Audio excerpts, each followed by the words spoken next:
Bienvenue sur Carture, on commence tout de suite. Alors, qu'est-ce que le malus et qu'est-ce que le bonus-malus? La définition du bonus-malus est la suivante. Il s'agit d'une méthode fiscale de lutte contre les émissions de gaz à effet de serre visant à orienter la consommation vers l'achat de véhicules moins émetteurs par l'octroi d'un bonus et inversement à taxer l'achat des véhicules fortement émetteurs de CO2. Le principe étant très simple. Au plus votre voiture pollue, au plus vous allez devoir payer. Or, les voitures électriques n'étant pas considérées comme étant polluantes, dans ce cas-là, vous ne paierez pas. L'orientation du malus en 2021 pour la toute nouvelle M3 et M4 représentera presque 40% de la valeur de la voiture. Alors, je ne vais pas faire la liste de toutes les voitures neuves en 2021, cependant la reine dans ce domaine reste la Ford Mustang qui atteindra 80% du prix de la voiture. Alors, qu'est-ce qui pollue réellement dans l'automobile, mis à part le moteur? L'aérodynamisme, qui est très important, c'est tout simplement la résistance à l'air de la voiture.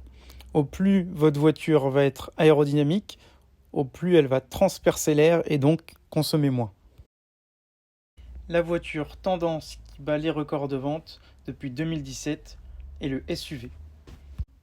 S'ajoute à ça le poids. Au plus votre voiture est lourde, encombrée, au plus elle va consommer parce que ça va demander plus d'énergie au moteur et au plus souvent elle va monter dans les tours et donc consommer plus.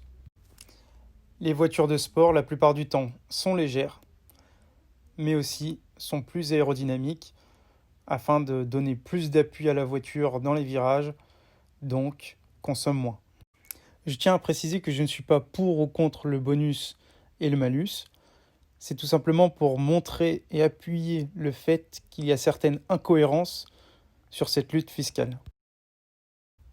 Afin d'illustrer mes propos, j'ai pris comme exemple le Volkswagen Tiguan de milieu de gamme qui émet quasiment autant de CO2 dans l'air qu'une Renault Alpine.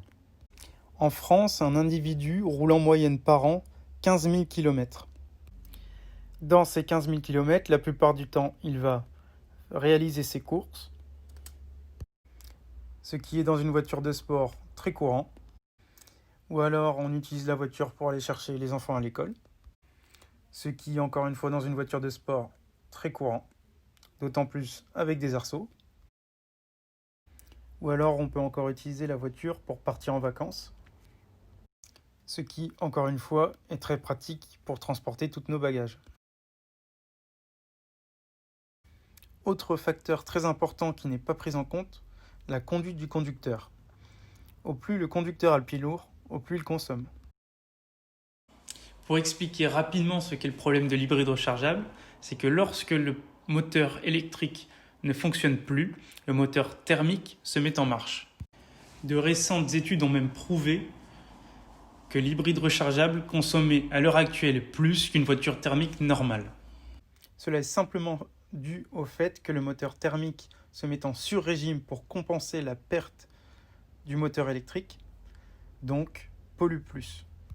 Alors concernant l'occasion, le malus 2021 concernant les voitures d'occasion est en cours de discussion au Parlement. heureusement, à chaque problème, il existe certaines solutions que je vais vous dévoiler tout de suite. Je vous invite à immatriculer votre voiture à Monaco si vous possédez une entreprise ou des bonnes relations à Monaco. Une plaque d'immatriculation coûte environ 80 €. Le malus n'existe pas et vous avez même le droit à un bonus en cas d'achat de voiture électrique ou même de scooter électrique. Le but étant d'économiser une importante somme lors de l'achat d'un véhicule neuf. Si ce n'est pas possible pour vous d'immatriculer votre voiture à Monaco, n'hésitez pas à aller au Luxembourg, directement sur le site d'immatriculation Luxembourg, afin de réaliser des économies. Seulement les voitures les plus taxées sont concernées. La conclusion est la suivante. Le malus et le bonus, partant d'une bonne intention, est en réalité détourné de son origine principale. Il ne s'agit plus d'orienter le consommateur, mais plutôt de lui imposer un choix de voiture. Le but principal étant de réduire notre émission de gaz à effet de serre d'une conception de la voiture à son utilisation et à son recyclage, à ce jour, nous ne possédons pas encore suffisamment de recul pour savoir qu'une voiture électrique pollue moins qu'une voiture thermique. Merci d'avoir regardé cette vidéo. Ce qui m'intéresse, c'est d'avoir ton avis dans les commentaires. Si tu as aimé, n'hésite pas à poser ton like. Retrouve-moi sur Instagram et sur Facebook, sur Kartur, pour un contenu journalier.